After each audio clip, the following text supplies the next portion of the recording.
ఇప్పుడు నాకే ఒక సమస్య వచ్చిందని ఇప్పటివరకు నేను ఒక 3-4 వీడియోస్ పెట్టుంటాను.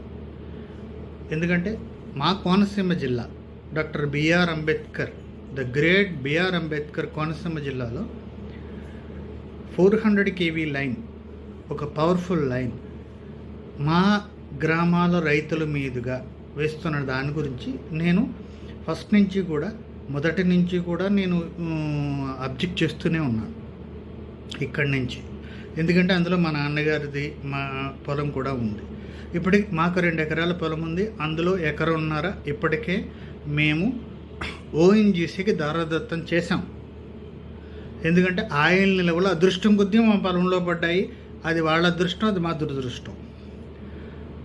1.5 ఎకరం ఆల్రెడీ మేము దారాదత్తం చేసాం. మాకున్నది మిగిలింది ఒక 5 కొంచాల భూమి. అందులో కూడా ఈ పవర్ లైన్ వేయడానికి ఈ అధికారులు సిద్ధపడ్డారు. అసలు ఎవరు సర్వే చేశారో, ఎలా చేశారో, రైతులకు అసలు ఇంటిమేషనే లేకుండా ఏ విధంగా చేశారన్నది నాకు ఇప్పటికీ చాలా సర్ప్రైజింగ్ థింక్ అనమాట.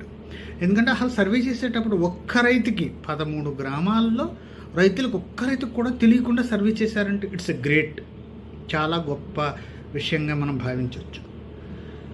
ఈరోజు సర్వే అంతా అయిపోయి, అప్రూవల్ అయిపోయి, లైన్ పనులు ప్రారంభించేశాక ఎంఆర్ఓ గారు మాకు నోటీస్ ఇచ్చారు, మీ పొలంలో పడుతుంది, మీరు ఒప్పుకు తీరాలి అని.